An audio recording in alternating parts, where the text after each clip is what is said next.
Hello everyone. Today we are going to discuss about the most important voice change in English grammar, that is imperative sentence. আজকে আমরা imperative সেন্টেন্সের voice change নিয়ে আলোচনা করব, যেটা voice চেঞ্জের খুবই ভাইটাল একটি পার্ট। ইম্পারেটিভ সেন্টেন্সের ভয়েস চেঞ্জ স্কুল এক্সাম ছাড়াও আমাদেরকে বিভিন্ন কম্পিটিটিভ এক্সামেও ফেস করতে হয়, সেজন্য ইম্পারেটিভ সেন্টেন্সের ভয়েস চেঞ্জ শেখাটা খুবই জরুরি।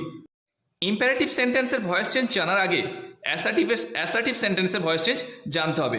যারা অ্যাসার্টিভ সেন্টেন্সের ভয়েস চেঞ্জ এখনও শেখোনি তারা আমার আগের ভিডিওগুলো দেখে নিতে পারো, আমি ডেসক্রিপশনে লিঙ্ক দিয়ে দেব। তাহলে আজকে আমরা শিখব ইম্পারেটিভ সেন্টেন্সের ভয়েস চেঞ্জ। ইম্পারেটিভ সেন্টেন্স আমরা কাকে বলছি? যে সমস্ত বাক্য দ্বারা কোনো আদেশ, অনুরোধ, উপদেশ বোঝাবে সেই বাক্যকে আমরা ইম্পারেটিভ সেন্টেন্স বলি। এই ধরনের বাক্যকে কিভাবে আমরা অ্যাক্টিভ থেকে প্যাসিভ করব সেই পদ্ধতি, সেই প্রসেসটা আজকে আমরা শিখব।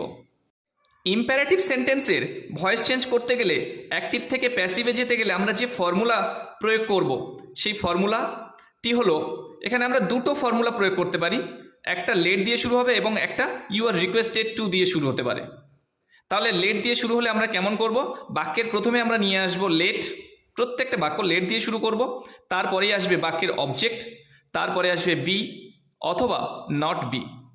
তাহলে বাক্যটি যদি অ্যাফার্মেটিভ হয় তাহলে বি হবে, এবং বাক্যটি যদি নেগেটিভ হয় অর্থাৎ না বাচক বাক্য হয়, না সূচক বাক্য, তাহলে সেটা হবে নট বি, এবং তারপরেই আসবে ভার্বের থার্ড ফর্ম।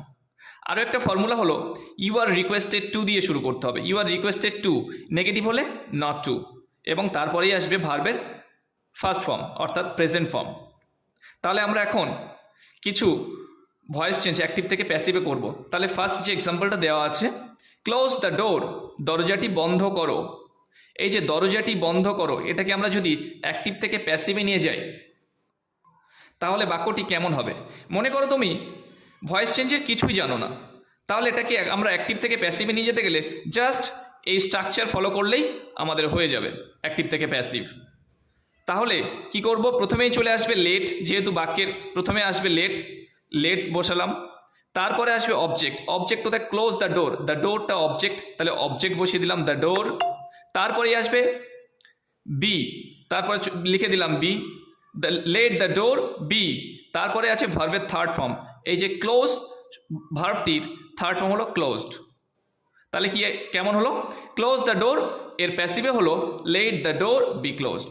তাহলে আমাদের কিচ্ছু জানতে হবে না, শুধুমাত্র এই স্ট্রাকচারটা ফলো করলেই ভয়েস চেঞ্জ হয়ে যাবে। এবং মানেটা কেমন হলো? Let the door B closed, দরজাটি বন্ধ করা হোক। নেক্সট যে বাক্যটি আমরা অ্যাক্টিভ থেকে প্যাসিভ করব সেটা হলো হেল্প দ্য বেগার, ভিখারিটিকে সাহায্য করো। অর্থাৎ এই যে বাক্যটা আছে, বাক্যের অবজেক্ট হলো দ্য বেগার, বাক্যের অবজেক্ট হলো দ্য বেগার, এটাকে অবজেক্ট ধরছি এবং হেল্পটা হলো ভার্ব। এই দুটো অবজেক্ট এবং ভার্বটা আমরা পেয়ে যাচ্ছি। তাহলে বাক্যের শুরুতে আমরা লিখব লেট, তারপরে আসবে অবজেক্ট দ্য বেগার, তারপরে আসবে বি, তারপরেই আসবে কি? ভার্বের থার্ড ফর্ম, এই যে হেল্প এর থার্ড ফর্ম হেল্পড। তাহলে কেমন হলো? Let the beggar be helped, ভিখারিটিকে সাহায্য করা হোক। নেক্সট যে বাক্যটি আছে সে বাক্যটি হলো ডু নট ওয়েস্ট টাইম, সময় নষ্ট করো না। এখানে কিন্তু বাক্যটি নেগেটিভে আছে, এই যে নট থাকার কারণে বাক্যটি নেগেটিভ অর্থাৎ না সূচক বাক্যে আছে। তাহলে আমরা এখানে নট বি ব্যবহার করতে পারি।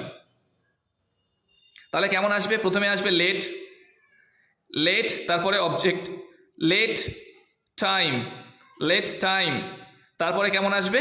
নট বি, নট বি, তারপরে ভার্বের থার্ড ফর্ম ওয়েস্ট এর থার্ড ফর্ম হলো ওয়েস্টেড।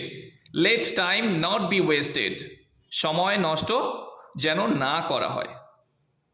তাহলে এই যে বাক্যটাকে আমরা এই যে আছে ইউ আর রিকোয়েস্টেড টু দিয়েও করতে পারি। এই বাক্যটিকে বা এই সমস্ত বাক্যগুলোকে আমরা ইউ আর রিকোয়েস্টেড টু দিয়ে করতে পারি, ইউ আর অর্ডার টু দিয়ে করতে পারি, ইউ আর অ্যাডভাইস টু বা you are ask to, you are দিয়ে ইউ আর রিকোয়েস্টেড টু দিয়ে আমরা এটা করতে পারি। কিন্তু এখানে কি রিকোয়েস্ট বোঝাচ্ছে? না, এখানে রিকোয়েস্ট বোঝাচ্ছে না, এখানে অ্যাডভাইস দিতে পারে, অর্থাৎ উপদেশ দেওয়া বোঝাচ্ছে যে সময় নষ্ট করো না, উপদেশ দিতে পারে। বা ইউ আর আস্ক টু, তোমাকে বলতে পারে কেউ সেক্ষেত্রে আমরা কি করব, প্রথমেই শুরু করব ইউ আর রিকোয়েস্ট বা অর্থাৎ ইউ আর অ্যাডভাইস দিয়ে শুরু করব। You are advised not to, যেহেতু বাক্যটি নেগেটিভ তাই ব্যবহার করলাম not to. You are advised not to waste time, যেহেতু ভার্বের ফার্স্ট ফর্ম আছে প্রেজেন্ট ফর্ম, তাহলে ওয়েস্ট হলো। You are advised not to waste time, তোমাকে উপদেশ দেওয়া হচ্ছে সময় নষ্ট না করতে। নেক্সট যে বাক্যটি আমরা ট্রান্সলেট অ্যাক্টিভ থেকে প্যাসিভ করবো সেটা হলো প্লিজ কাম ইন, দয়া করে ভিতরে আসুন।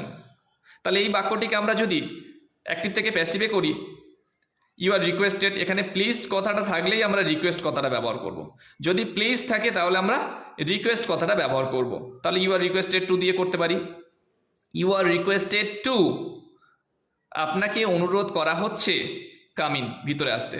You are requested to come in, আপনাকে ভিতরে আসতে অনুরোধ করা হচ্ছে। Next, do not run in the sun, রৌদ্রে দৌড়াদৌড়ি করো না। এই বাক্যে এখানে অ্যাডভাইস দেওয়া বোঝাচ্ছে, উপদেশ বোঝাচ্ছে, সেজন্য আমরা ইউ আর অ্যাডভাইস টু লিখতে পারি। কেমন আসবে, ইউ আর অ্যাডভাইসড, এখানে যেহেতু নট কথাটা আছে নেগেটিভে আছে সেজন্য আমরা নট টু ব্যবহার করব। You are advised not to run in the sun, তাহলে you are advised not to ব্যবহার করলাম, তারপরে বাকি যেটুকু আছে not to run in the sun, বাকি অংশটা আমরা ব্যবহার করে দেব। You are advise not to run in the sun, তোমাকে বা আপনাকে উপদেশ দেওয়া হচ্ছে, তোমাকে উপদেশ দেওয়া হচ্ছে রৌদ্রে দৌড়াদৌড়ি না করতে। তাহলে আমরা দুটো ফর্মুলাতে আমরা অ্যাক্টিভ থেকে প্যাসিভ করতে পারি ইম্পারেটিভ সেন্টেন্সের। তাহলে ফর্মুলা দুটো হলো একটা লেট দিয়ে আর একটা ইউ আর রিকোয়েস্টেড টু দিয়ে। যদি অনুরোধ অথবা অর্থাৎ প্লিজ কথাটা এখানে বোঝায় তাহলে প্লিজ কথাটা বোঝালে আমরা ইউ আর রিকোয়েস্টেড টু দিয়ে করব। যদি অর্ডার করা বোঝায় তাহলে ইউ আর অর্ডার টু দিয়ে করব। যদি কোনো কিছুতে অ্যাডভাইস করা বোঝায় তাহলে ইউ আর অ্যাডভাইস টু করব। এবং যদি নেগেটিভ হয় বাক্যটি নট টু ব্যবহার করব। You are advised not to, you are requested not to, you are ordered not to, এমন ব্যবহার করব। তাহলে নেক্সট যে বাক্যটি আমরা দেখব, ওয়ার্ক ফাস্ট, দ্রুত কাজটি করো বা দ্রুত কাজ করো।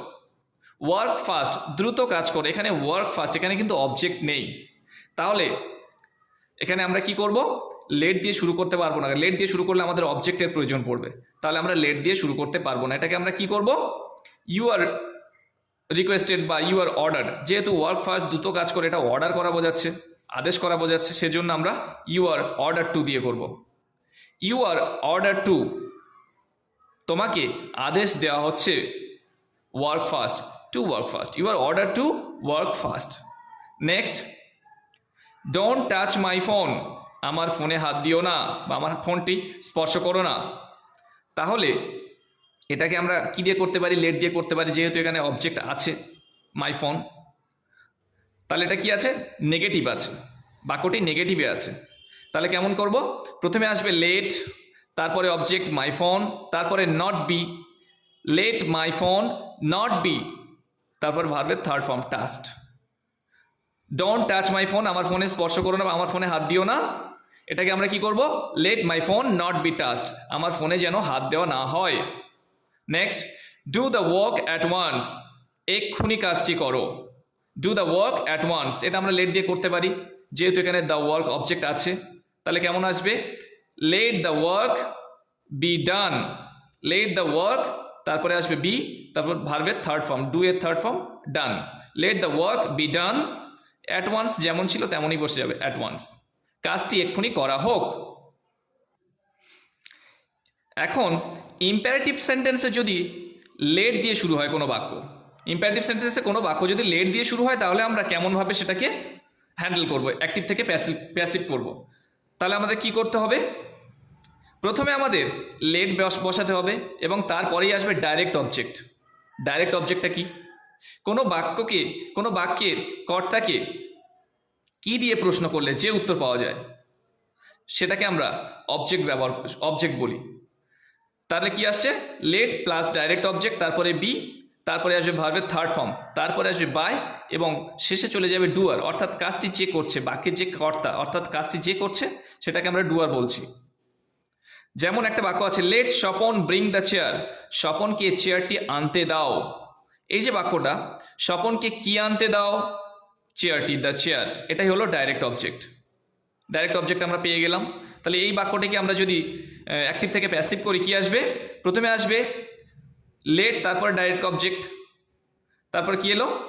লেট লেট দ্য চেয়ার, তারপরে কি আছে? Be, let the chair be. তারপর ভার্বের থার্ড ফর্ম, ভার্ব হচ্ছে ব্রিং, এর থার্ড ফর্ম হলো ব্রট, ব্রিং, ব্রট, ব্রট। তাহলে ব্রিং থেকে হলো brought. Let the chair be brought, তারপরে আছে বাই, বাই বসালাম। তারপরে ডুয়ার, ডুয়ার অর্থাৎ কাজটি কে করছে এখানে? এখানে কাজটি করছে স্বপন, তাহলে স্বপন বসিয়ে দিলাম। Let the chair be brought by Swapan, স্বপনের দ্বারা চেয়ারটি আনা হোক। নেক্সট, সবার শেষ বাক্যটি আমরা দেখব। Let the girl Singh a song, মেয়েটিকে একটি গান করতে দাও। তাহলে এই বাক্যে আমরা ডাইরেক্ট অবজেক্ট কোনটা পাচ্ছি? মেয়েটিকে কি করতে দাও, কি গাইতে দাও? এ সং, একটি গান। তাহলে এটা হলো ডাইরেক্ট অবজেক্ট, এবং ভার্ব হলো সিং, এবং ডুয়ার কে? দ্য গার্ল, এটা হলো ডুয়ার। কাজটা কে করছে? The girl. তাহলে আমরা কি করব? Let a song be sung by the girl. তাহলে এভাবে আমরা ভয়েস চেঞ্জ করতে পারি। আর বন্ধুরা, ভিডিওটি যদি ভালো লেগে থাকে তাহলে অবশ্যই একটা লাইক, শেয়ার এবং চ্যানেলটি অবশ্যই সাবস্ক্রাইব করে দেবে, আর কমেন্ট করতে ভুলবেন না।